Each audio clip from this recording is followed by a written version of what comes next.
All right. Good morning. Good morning. How's everybody doing this morning? Hello. Hello. Good morning, everybody. Welcome. Glad that you're here this morning, and thank you for sitting at tables this morning. Don't worry, I'm not going to break you into conversation groups or anything during class. We're set up for tables because after church today, we have a new member and visitor lunch, and so we're already set up for that. So don't worry if you're like me and an introvert and thinking he's going to force me to talk to people at my table.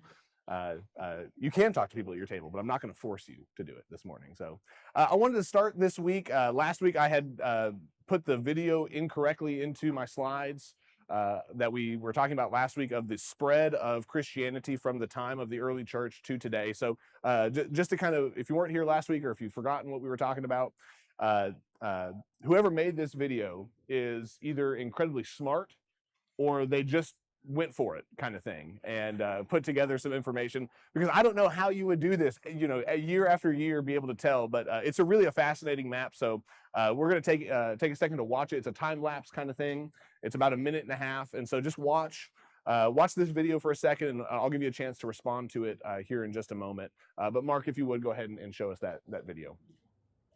So the red is the Roman Empire, and now you're going to start to see white show up on the map, and that's the where Christianity is spreading to all over the known world. And as the video progresses, the Roman Empire will vanish, and like it just did, and other social or political movements will appear at different points in history. But you'll notice also in the top left corner is where the year is, and so you can kind of track where we are in history by looking at that.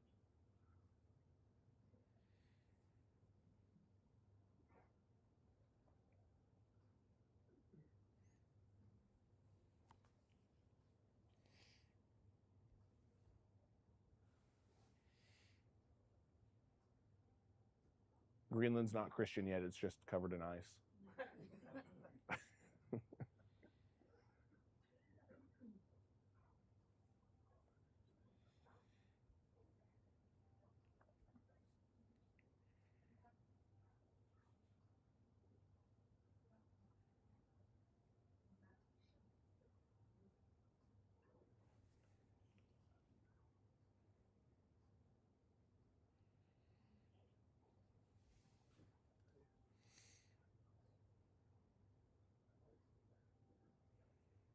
Okay, and so it goes all the way up until about the year 2016. So feel free, somebody, if you'd like, just initial reactions. What do you think about as you watch this little time-lapse video of Christianity spreading across the world? Any initial thoughts or observations? It looks like you won the That's right. Yeah. Christianity just keeps winning the plague game, and so it just keeps kind of spreading. Yeah, good. Okay, what else? It's the only one that never went away. Okay, yeah, certainly we saw political movements, social movements, and not very many of them were listed, but some of the big ones throughout the course of the last 2,000 years were included on this time-lapse video. And yeah, starting with the Roman Empire, like it was the big dog on the scene, right? And after about 300-400 years, it vanishes from this map, but Christianity just keeps growing and spreading, sometimes shrinking too, right? That was one of the fascinating things for me to watch in this video, was to see the spread, and then it shrinks, and then it explodes and spreads again. So good. Yeah, what else? It's interesting to know where Christianity started showing up first. Yeah. Mm. Like it showed the Pacific side of South America before it, and so you kind of think about the parallels of exploration and political movements and technology and all those kinds of things that allowed it to do that. It's interesting to know where it started to spread first. That's right. Yeah. And certainly, when we start getting into the time of Columbus and all those explorers that we know and may have forgotten from history. But yeah, it kind of does like the coastlines before it spreads interior on new continents like South America and things like that. Yeah, it kind of starts off following those coastlines. Good. Anything else? To me, it's so clear that this is the birth of the Holy Spirit and not, this is not one person's theology or ideas. It would not be able to spread like that, especially in the early, AD 500. Just the fact that it grew from this tiny region of the world to, in essence, taking over the entire world today, 2,000 years later, is something that no person could achieve. Yeah. I have not. I've told y'all before, math is not my best subject, so I've not checked the math on this. But somebody told me, and I believed them. So for whatever that's worth, but they talked about how if you think about evangelism, and if you think about a great evangelist, somebody like a Billy Graham or whoever that person is in your mind of this great evangelist, if they got a stadium full of people and every day baptized 20,000 people, it would take them something like 1,000 years to reach the whole world. But if you had a group like this, where each of us talked to one person and committed to working to evangelize that one person, and we baptize them, and then you continue on with another person and they continue on with a person, that it would take 40 years for the entire world's population to if you went that way through evangelism to be reached for Christ. And so it's like, wow, like, okay, you would think I could baptize 20,000 people a day. That's pretty effective. And it is really, but the faster way to reach the world is the way that Jesus asked us. It's almost like Jesus knew what he was talking about. It's crazy, right? And so, yeah, I think that's really fascinating, though, to think about how this spreads and how we continue to reach people. It's not just up to one Paul, it's up to all of us with one person kind of thing. Good. Anything else? Okay, well, I hope this was an interesting little video. Again, sorry for not being able to show it with our lesson last week. But hopefully it kind of gave you something to think about, or just was interesting to you. I will point out too and notice that there are still places on this map that aren't covered in white. And even the places that are covered in white, there are still people in those places that don't know Christ, right? And so there's still work to be done on our part to reach people with the gospel and to help spread the story of Jesus and what God has done for us in any part of the world that we find ourselves. Okay, let's dive in this week. We're going to wrap up our study of 2 Thessalonians this week and finish out the book. And so I want to encourage you next week to join us. Rick will be starting a new class in here, and excited to have Rick back in the teaching rotation. I hope some of you are excited, or all of you are excited to have Rick back in the mix as well. But he's going to be teaching a class on a book called Practicing the Way, and it's really focusing in on how do we participate in what Jesus has called us to day by day living as far as spiritual disciplines and living out our faith. So I hope you'll be excited to join for that class. He'll begin that study next week. But this week, like I said, we're going to finish 2 Thessalonians. And so we're going to dive in here in just a minute. But I want to start by going back to 1 Thessalonians for a moment together. Paul has been writing these two letters to these new Christians in Thessalonica. They're facing difficult circumstances. They're being socially ostracized. They're being persecuted to some extent. And one of the problems that the Thessalonians have, over and over again, Paul is praising this church because they keep doing things that are beyond their years and level of maturity for believers in Jesus at their stage. But one of the temptations that they do face, and one of the things that he does have to address in both letters, is this idea of idleness. We might call it laziness today. I think it goes a little bit beyond that. We'll talk about that here in just a moment. But back in 1 Thessalonians chapter 5, verse 14, he says, "We urge you, brothers and sisters, warn those who are idle and disruptive, encourage the disheartened, help the weak, and be patient with everyone." So in 1 Thessalonians, this issue of idleness is already at work a little bit. And so he's wanting to encourage them to not be idle. And perhaps the reason for that is because of their strong belief in the return of Jesus. If Jesus is coming back any moment, I'm just gonna wait until he gets back. He's gonna fix it. So why do I put a temporary fix on a permanent fix that's about to happen here in just a minute? And so Paul writes to warn them about this in First Thessalonians, and then it seems by the time we get to Second Thessalonians, just a couple of weeks or months after that first letter, that things have progressed amongst this congregation. And so he's going to continue to write to them about this topic. And so let's pick up and read together. If you've got a Bible, feel free to follow with me.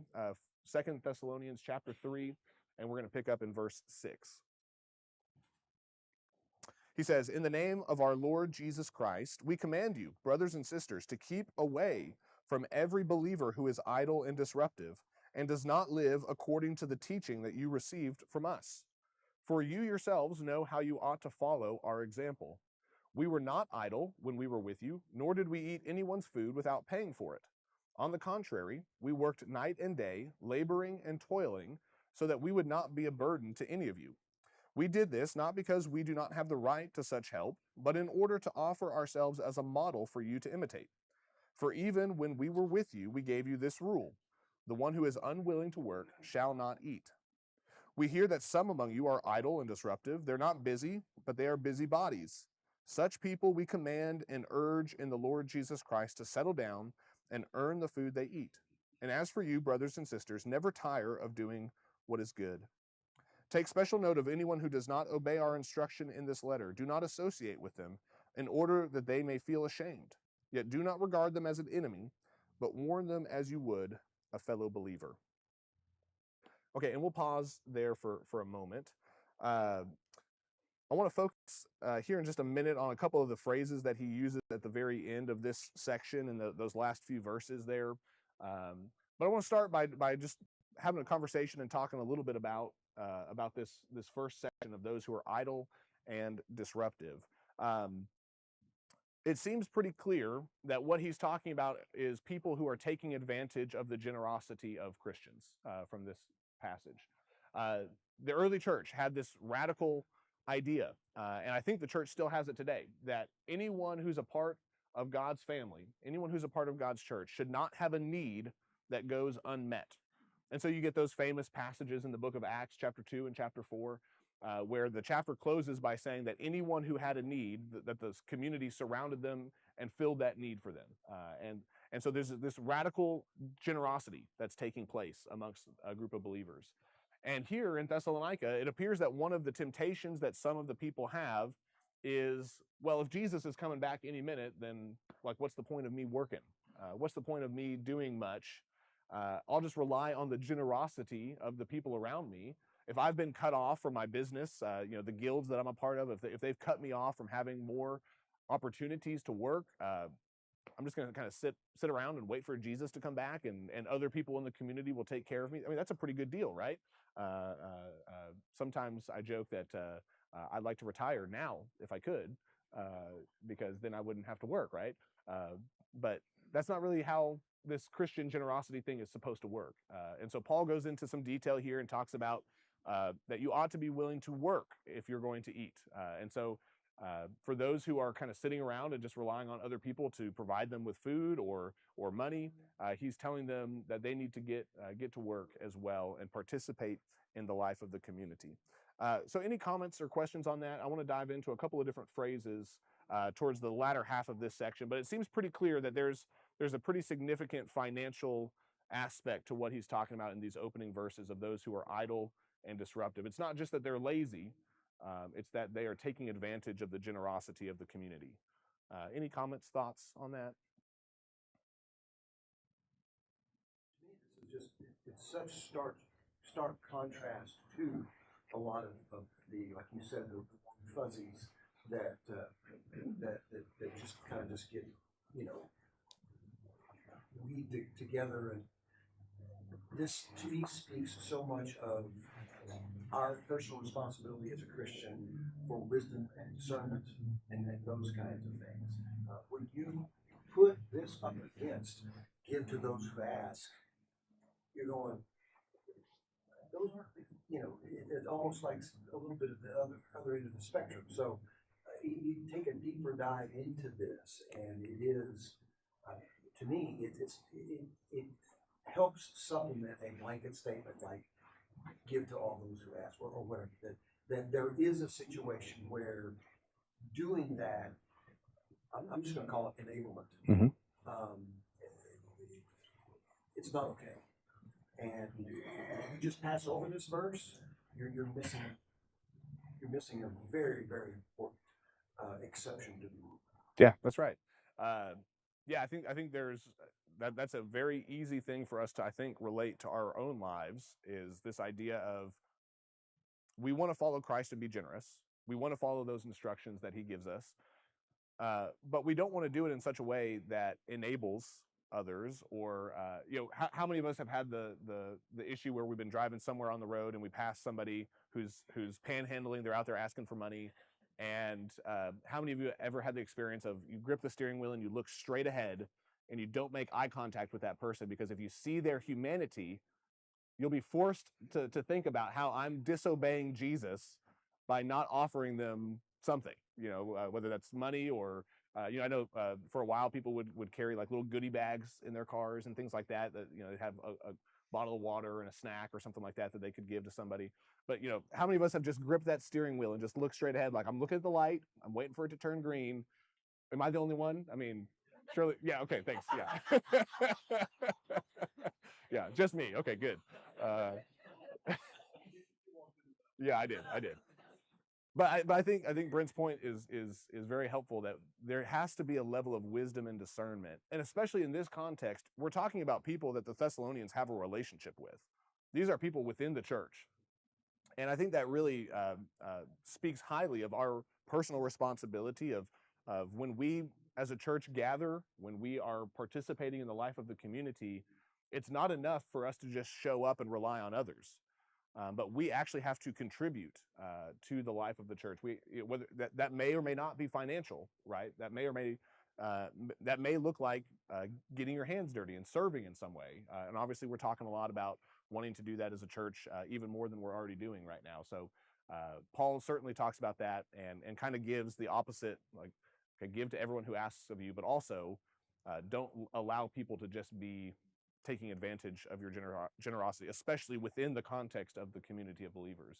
We've been called to a very high standard by Christ to live a certain way. And so none of us should want to take advantage of the other people sitting in this room and in the other rooms of our community. We should want to participate in whatever way God has gifted us to be able to do that as a church. And to your point, even when it does, the guys of, well, we're just waiting for Christ to return. I mean, they're not sitting there saying, well, hey, forget you and your whole, whatever. I just, they're not voluntarily just saying I'm a freeloader. Even when it's done under the guise of something that is ultimately for our benefit, it's still something that we take into consideration. Yeah, that's right. Well, I want to dive into a couple of phrases here, and I think the first one will especially help us to keep this conversation going to some extent. But the first phrase, I love this phrase, is busybodies, that shows up in these verses, and I have known people who are like this, where they give the appearance of being very involved, and they give the appearance of being of participating and contributing, but the more you think about it and the more you look back on the different experiences that you have with those kinds of people, the more you realize, hang on, they didn't actually do anything. They ran around and they looked like they were really busy the entire time, but they showed up to the fifth Sunday lunch and they didn't actually do anything other than eat. You know what I mean? Like that's probably a bad example, but like that's the idea in Thessalonica, is you've got these people who are coming together for these community. They're coming together to worship. They're participating in the Lord's Supper, this communal meal together, and they're running around. They're going back and forth from the kitchen to where people are eating, but they're not actually doing anything. They look like they're busy, but they're just busybodies. And so they're trying to give the appearance that they're contributing without actually doing much. So one quick story. I'll try to make it quick. I'm very thankful here at this church. We have a few volunteers that help us with our benevolence. When people come to us and ask for help, whether from the community or from the church or whoever, we have a couple of volunteers who help with that. But in Dallas, at the church I was at, it was the responsibility of the ministers to handle those cases. And so you get into a lot of those cases where you want to help somebody, But you have this same debate going on in your mind of, am I giving generously or am I enabling, especially people who return back over and over and keep coming back asking, this has been a really hard month, I need some more help, kind of thing. So there was one guy that was a regular, I'll call him, at our church in Dallas, that he would come by every couple of months, and usually he'd have big requests. I need help paying my rent this month, and it's like $1,800. And so it's not like I need some groceries to get by this week. $40, $50 will help me this week. It's like almost $2,000 every couple of months that this guy's coming and asking for help for. And so I remember it was probably the third or fourth time he had come, and we hadn't helped him with the full amount every time, but we'd helped him a little bit along the way every time he had come. And the third or fourth time that he came within a 5 or 6 month span, I essentially told him, like, hey, we really want to help you, but we've got to help others as well. We can't just spend all of our benevolence money on your rent, kind of thing. We'd love to help you if you want to get involved in studying about how to better steward your finances, or if we can help you get a job or something like that. We'd love to help in those ways, but we're not going to be able to help pay your rent this time. And that was not what this gentleman wanted to hear that particular day. And he let me know that that was not what he wanted to hear that particular day. And I remember him like getting to the line of cussing me out without cussing me out. You know what I mean? Like, you call yourself a Christian and you think that, and you can't even follow Jesus and be generous and help me, and all throwing the accusations around and everything. And I remember leaving that encounter just feeling like dirt, just feeling awful. I think I went back into the office and was like, I'm going to take the rest of the day off. Like, I just feel so bad. Like, I feel horrible. I think I'm going to go and take the rest of the day off. Well, guess who was at the door to the church the next morning, after I took the afternoon off the rest of that day? Was that same guy. And I was like, oh gosh, here we go again. Like, it wasn't enough to give it to me for one day. He's got to come back and give it a little bit more. But to this guy's credit, he actually apologized to me. He came that second day and he wanted to apologize. He said, y'all have helped me, and that was wrong of me to yell at you. And so, a lot of props to him for coming back and being willing to do that. Most people would just let you have it and then walk away and you'd never see him again. But I think that's the type of situation that you have to discern. To Brent's comment earlier, you got to discern: am I helping this person, or am I just allowing them to be this kind of busybody type of person who's taking advantage of the generosity of the community? And you don't want to get so jaded that you're not willing to help anybody, but you also don't want to just say, I'm going to be a terrible steward of what God has given us by giving everything to everybody, and not being able to help those who continue to have needs, especially within your own community of faith. Does that make sense? Some of you guys might walk out of here today thinking, yeah, you should have helped him, you're a terrible person. But that's, again, why I'm grateful that we have volunteers here at this church who do that, so that I don't have to be the one to make the decision, because I'm human, right? Okay. Any other comments on this phrase, busybodies? Anybody have any other insight to what Paul's instructing us not to do when it comes to being busybodies? Okay, let's move to the second phrase I want to talk about: never tire of doing what is good. I think this is extremely important in the context of what Paul's talking about here, because, like I said, we don't want to be the people who get so jaded by others that we're unwilling to do what Christ calls us to do. And so I think about, what would it take to have this attitude of never tiring of doing what is good? There are days that I'm tired. Are there days that you're ever just tired? I mean, it doesn't even have to be of doing good, but just like in general, like, life is hard, and we get tired sometimes. And it's hard to keep our focus and our passion on doing what Christ has called us to do. It's hard to go 100% and beyond every single day for Christ. And if it's not hard for you, then come talk to me, because you need to teach our next class, and help us understand how to do that. But I think for most of us, it's hard to give everything at all times. But Paul's instruction here is, don't tire of doing what is good. Always be willing to follow Christ's instructions and to follow his life and his example and do what he has done. And so I know for me, there's a couple of things that I do for my own self that help me to kind of reset from time to time. When I had that encounter with that guy, I needed to take the afternoon off because I needed to reset. I needed to reset my mind. I left that encounter thinking I was the worst follower of Jesus in the world, and here I am denying somebody what they need. And there are times in life that I think we need to reset. We need to reset our hearts and our minds to get back on track in following Jesus. So I'm going to share just a couple of ideas of how to do that. And as I'm sharing these, if you have other ideas, I'd encourage you to be thinking about that. And maybe some of you would be willing to share what those things are that you do to kind of reset your heart or your mind to get back on track in following Christ. So the first one that I would say is, and I've talked about this before, and I encourage us to be thinking about this, especially during this season, is sometimes we need to take a break from what it is that we're doing. What I mean by that, I've used the phrase on-ramps and off-ramps. Sometimes some of you may be getting familiar with me using that terminology, which means that if you're involved in a ministry and you're getting tired and you're getting jaded and you're getting to the point where I'm not in this for the right reasons anymore, it's time to take a break. Now that doesn't mean that you don't have to do anything, because then you fall into the busybody category that Paul just talked about. But it might be time to take a break from that particular ministry for a season. It doesn't mean that you can't get back into it at some point down the road, but it may be that I need to take an off-ramp from this ministry and take an on-ramp to a different ministry that will kind of wake me up and re-enthuse me to do what Christ has called me to do. Okay, I'm getting really tired of teaching in the kids' wing. This is a terrible example. If you're teaching in the kids' wing, you're stuck. You have to teach in the kids' wing. Yeah, there's no off-ramp for the kids' wing, right? But you're getting I'm getting tired of teaching. I'm getting tired of doing this time after time.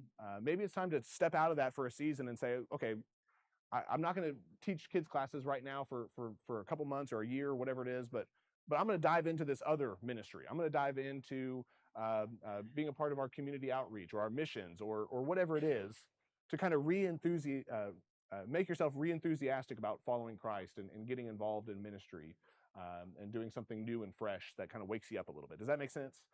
So that's one possible option that you could do. Another one is to really focus in on the story of Jesus. Remind yourself of what you're doing, why we're doing any of the things that we're doing in the first place. A lot of our churches of Christ spend a lot of time teaching Paul. And I think we're getting better at this, at teaching Jesus too. But I know in my life growing up, I spent a lot of time with Paul and less time with Jesus, which is kind of an odd thing. Like Jesus is kind of the reason, right, for us to be here. And so kind of refocus in on Jesus for a little bit. I'll share with you guys this, and this kind of ties into my next bullet point that'll show up on the slide. I really try to spend a lot of time in silent prayer, which essentially is less of me talking and more of me trying to listen for God, and usually not much happens. But for me, it's very core to my relationship with God. And recently, it's felt very, very dry for me to do that. And so what did I do these last couple of weeks is I've been spending time in the Gospels, reading in the Gospels. Because even though not usually much happens in my prayer life, and usually I just sit there and kind of wait, and then nothing happens, then I have to move on. Even that was getting tiresome to me.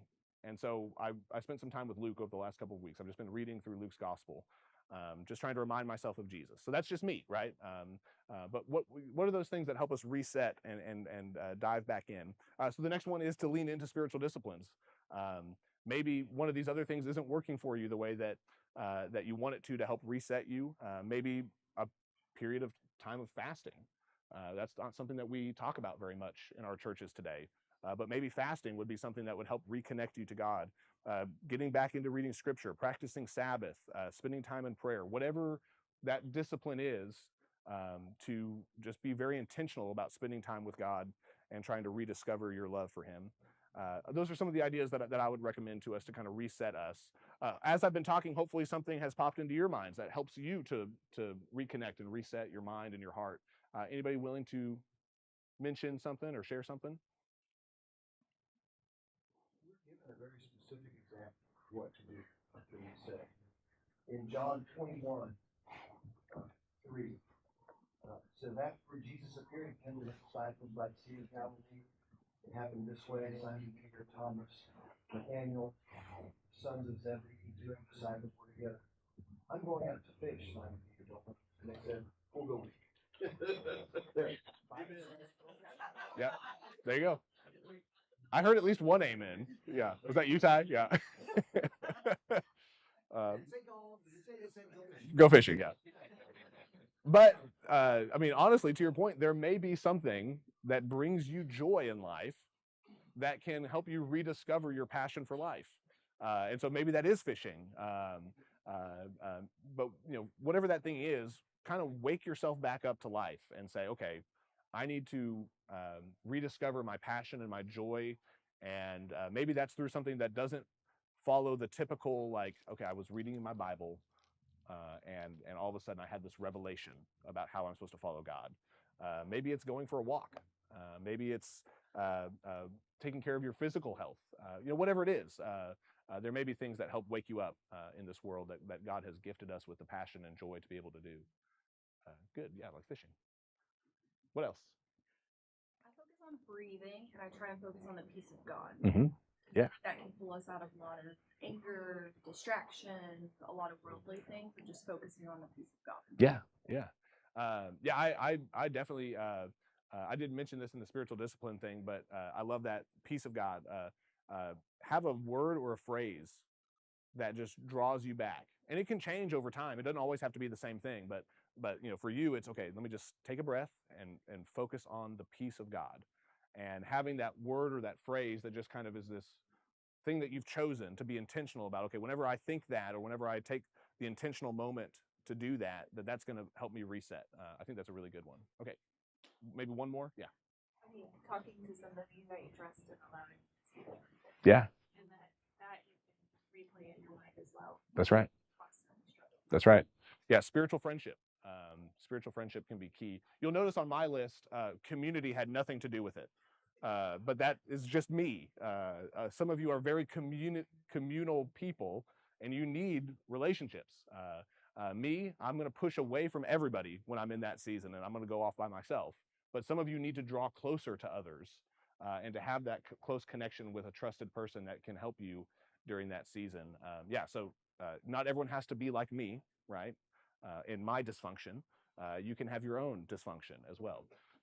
Okay, good. The first bell rang, so let me hit my third phrase that I wanted us to think about. But Paul mentions that the reason that we do all of this is not to make enemies. He says if there's somebody who's a busybody amongst you, don't associate with them. And the reason for this is so that they will be ashamed, which that's kind of a whole class in of itself of Paul instructing us to shame people. But we're going to kind of breeze over that for just a minute this morning. But he says the reason is so that they will become ashamed of their behavior, with, I think, the ideal being to draw them back into the community. Okay, I have not held up my end of the bargain when it comes to living in the community of faith. And the community is calling me out and cutting me off so that I will change my behavior and come back and join in and do the things that I'm supposed to do. I think that's the image that Paul is trying to give us here. But he says the reason that we should do this is not to make an enemy out of anyone, but rather to remember that they are our fellow believers. They are brothers and sisters in faith. And I think this is such a key thing when it comes to this part of Paul's teaching, because this is not the only place that he recommends or teaches this. But I think it is really important, because if we ever get to the point where we're looking like we become the gotcha people, like, oh, we gotcha. Like we're kicking you out because you haven't been holding up your end of the bargain here. We're on a very dangerous path when it comes to that. When we're more about making enemies and calling out other people, go back to Jesus again. He says to take the plank out of your own eye before you try to get that speck of sawdust out of somebody else's eye, right? And so we shouldn't be this kind of gotcha community that's looking for any excuse to make an enemy out of somebody else, or to demonize, or to make other people think that we're perfect and that they're imperfect. We should be looking for opportunities not to do that, but instead to treat people as brothers and sisters rather than as enemies. Okay, I would love to have your comments on that, but like I said, we're going to breeze past it because of time. I apologize. The last couple of verses of the letter, verses 16 through 18. Paul says, "Now may the Lord of peace himself give you peace at all times, and in every way the Lord be with you all. I, Paul, write this greeting in my own hand, which is the distinguishing mark in all my letters. This is how I write. The grace of our Lord Jesus Christ be with you all." Okay, a couple comments here. Um, Verse 17, I just love. I mean, this is ancient letter writing. Paul is likely dictating this letter. He's speaking it, and somebody else is writing it down for him. And we get to the end of the letter, and he's already mentioned in this letter that there are people who are impersonating him and writing to the communities of faith, trying to give them different instructions. And so here at the end of the letter, and we think Paul had bad eyesight also. So I'm just imagining like the letter goes from this neat script, this paid scribe, this person who's a professional writer, and then all of a sudden you get like the handwriting of like a kindergartner. Like, hey, it's me, it's Paul. This is how you know that this is truly for me. Now, I don't know that that's what it's like, but that's the image that's in my mind, right? So that's verse 17. But in verse 16 and 18, you have this great final prayer for this community of people, and really in this second letter, Paul has been praying for this church throughout the letter.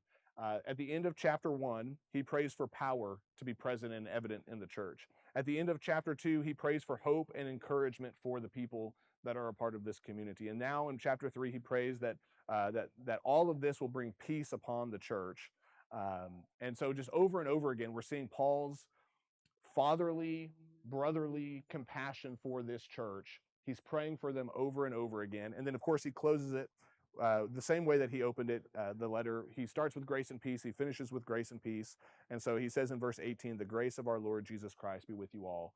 And so I just imagine, again, that this community of people that's having some struggles, they're facing difficult circumstances, that a sentence like that to close out the letter would be this kind of encouragement, this little boost to, okay, remember the grace of the Lord because it's with us.